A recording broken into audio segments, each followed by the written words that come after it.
guhindura ngene wibwira. Mureke ndababwira igitangaza nabonye. Murazi yuko nigiye dusenga, murazi ko dusenga twasohoka mu cyumba cy'amasengesho cyangwa twasohoka mu ishengero tukavuga ibinyuranye n'ibyo twasengeye kweli. Naho niko ndasenga naragowe, nta bayi wacu, nta bandaba, nta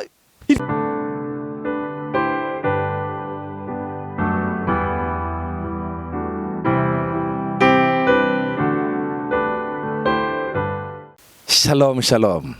Ndabifurije amahoro ya Kristo Yesu ngo ganze imitima yanyu. Ndabahaye kaze mu kiganiro cy'ijambo ry'Imana gica kuri CANAAN TV. Bavandimwe, igihe cyose dusangira ijambo ry'Imana nta kindi kintu intumbero y'ijambo ry'Imana kugira ngo rikize, ibohore, ridufashe, ridustere intege.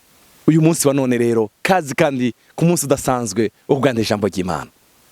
Reka dusenge. Uhoraho Mana yacu, ganiriza imitima yacu. Hemu wawe mwiza azaganirize twebwe Mana. Haleluya. Ijambo ryawe ni imbuto itabora. Yesaya yaravuze ngo kuko imvura na sherege bigwa bigatose isindi bisubireyo. Niko ni jambo warungitse ritazosubirayo ridashika ico waritumye. Hari ico waritumye Mana. Haleluya. Ico waritumye. Haleluya. Rigikore ubuzima bwacu mu izina rya Yesu. Amen.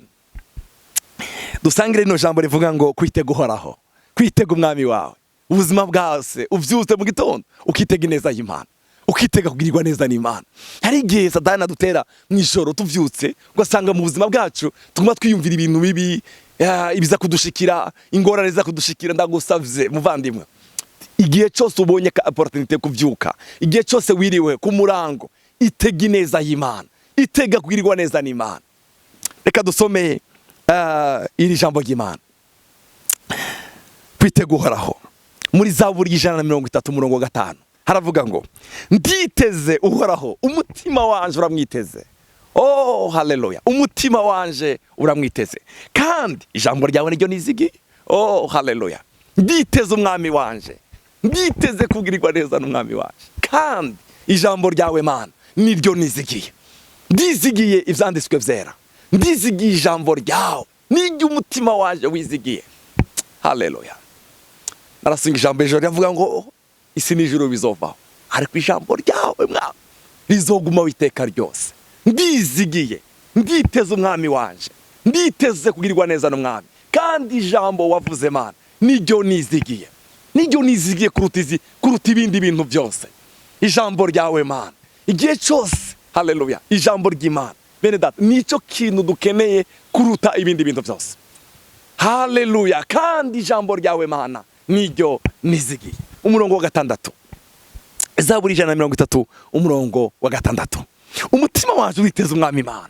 Umutima wanje, reka uzozuka mu gitondo ubwire umutima wawe, ubwire ngo umutima wanje we itega umwami Imana. Haleluya. Umutima wanje we itega umwami Imana. Umutima wanje witeze umwami Imana.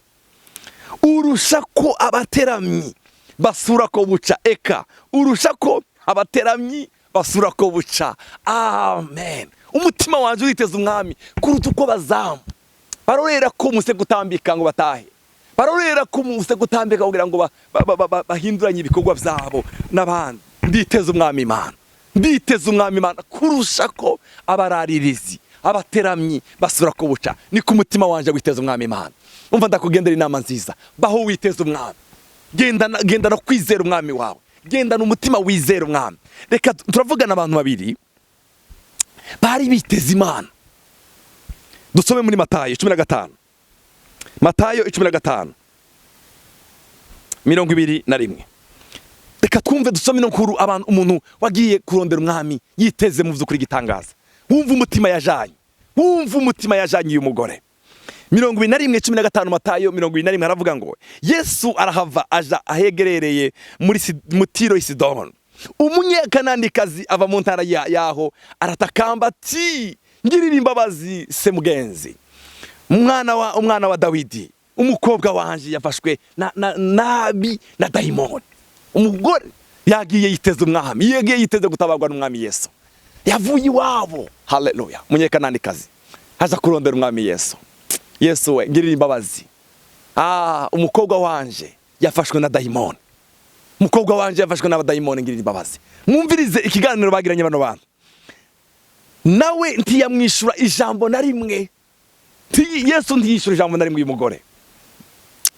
abigishwa biwe baza kuri we baramwinginga bati murungike karadusakuriza nava inyuma yacu kuko agenda aradusemerera inyuma yacu mwohereze murungike uko umubwira kose natuva inyuma. Ariko uyu mugore arashishikara kubera hari icyo yari yiteze ku Mana. Oh haleluya. Uyu mugore yari yiteze Imana kweli. Uyu mugore yari yiteze umwami Yesu kwamugirira imbabazi. Umurongo wa 24 Yesu aramwishura ati sinatumwe ku bandi atari ku ntama zazimeze z'ya Isiraheli. Aramumarira wowe si mubona tumwe wowe nturimo. Sinatumwe ku bandi atari ku ntama za Isiraheli gusa. Amushikiriye aramupfukamira ati ntabara se mugenzi, tabara mugenzi. Aramwishura ati si byiza kwabira umutsima w'abahana ukawuterera utubwa. Mu yandi majambo uyu mugore Yesu amugereranyije n'akabwa. Simfata ivyo kurya vy'abana ngo mbihaye wewe. Oya, umva uyu mugore ukuntu yari yiteze umwami yishuye Yesu. Haleluya. Yesu, haleluya. Yesu mwami wacu. Yesu aracakora kugeza n'ubu.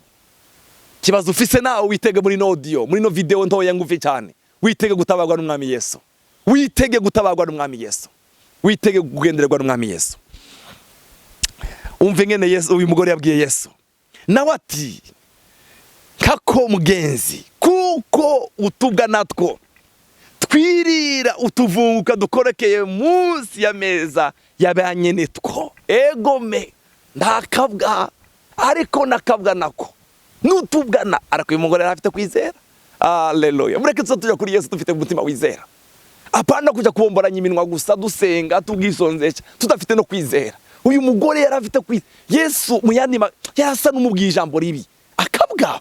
Egome nakabwa nako. Uyu mugore asobanurira Yesu egome nakabwa nako kazakarya utuvuye munsi ya meza yabasebuje. Umviriza Yesu ahindura ijambo. Haleluya. Mureke tugire umutima wizera uburyo Yesu azahindura amajambo ya azahindura. Yesu aratangazwa n'ijambo ry'uyu mugore. Umurongo ukurikira buno Yesu aramwishura ati Yesu arishura uyu mugore ati ukwizera kwawe ni kwinshi nyina wanje. Muri Bibiliya ya kera bavuga nyina wanje, Bibiliya kera bavuga, Bibiliya shasha bavuga umugore, ariko muri Bibiliya ya kera bavuga ngo nyina wanje. Ahindura izina mbere ya mwisa akabwa.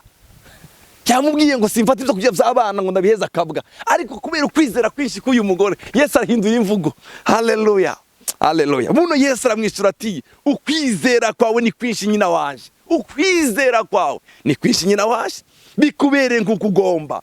Umukobwa wiwe acakira uwo mwanya. Haleluya. Uwo mukobwa akira uwo mwanya. Uyu muntu yagiye yiteze igitangaza. Yagiye yiteze igitangaza kuri Yesu. Yagiye yiteze igitangaza. Umva ndakubwire. Yesu aracakora nabugingo n'ubu. Ikibazo ufise witege kugirirwa neza n'Imana. Wizere ijambo ry'umwami. Nditeze umwami kandi ijambo rya Kristo Yesu niryo nizeye. Wizere umwami. Imana yakoreye uno mugore kino gitangaza. Birashoboka nawe. Aracakora nabugingo n'ubu. Umwami Yesu aracakora nabugingo n'ubu. Oh, Yesu arahindura ijambo. Aravuga ngo ukwizera kwawe ni kwinshi nyina wanje. Ukwizera kwawe ni kwinshi nyina wanje. Arahindura aramubwira ugenda ukwizera kwawe ni kwinshi.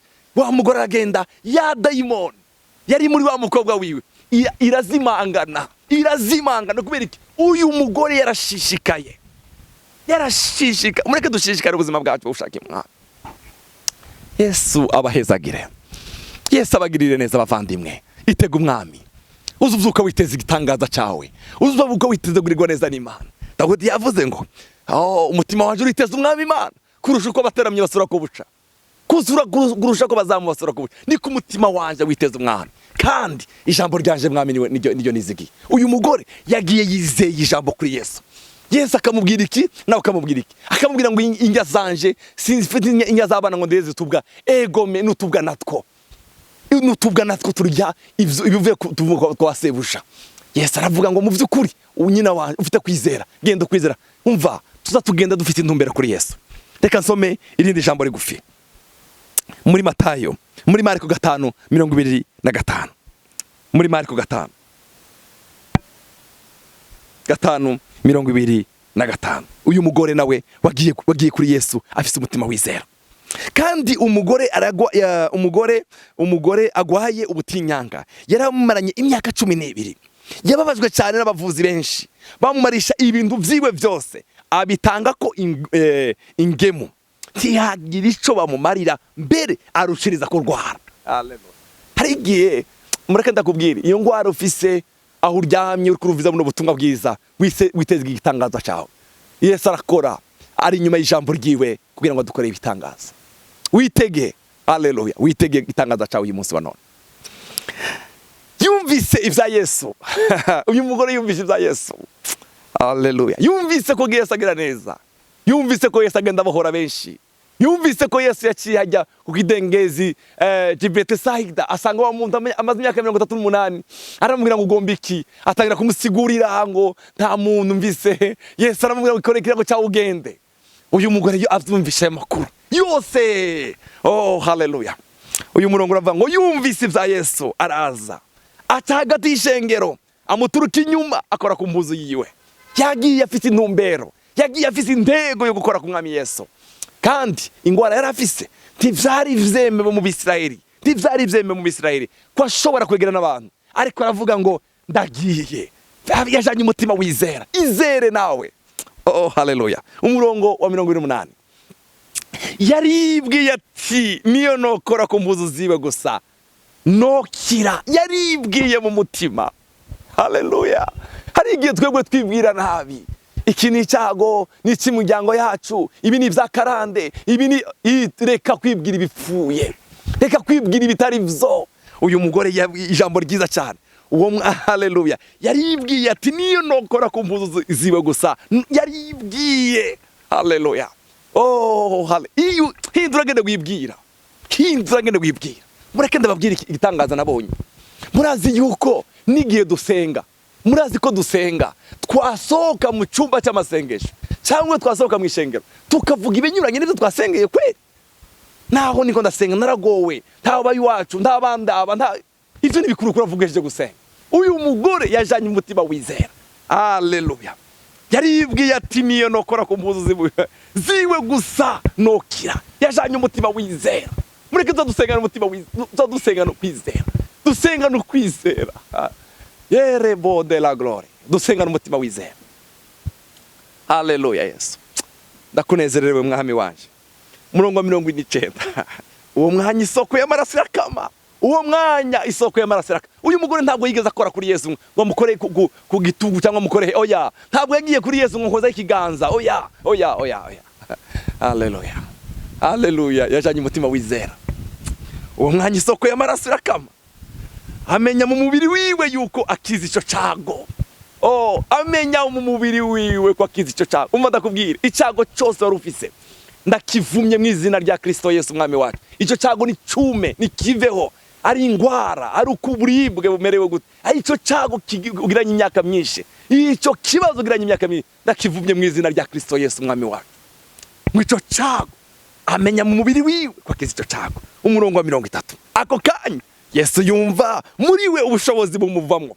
Ahindukira abandana n'ishengero. Arabaza ati ninda nkoze ku mpuzu zanje. Abigishwa biwe baramwishura bati ubona abantu bariko barakubanda nawe ukagira uti ninda nkoze. Abantu ni benshi ko barakubanda. Abageranzura mw'amaso ngo abone umukozeko. Uwo mugore aratinya ahinda gashitse kuko azi ikimubayeko. Araza mwikubita imbere. Aramubarira ati nivyukuri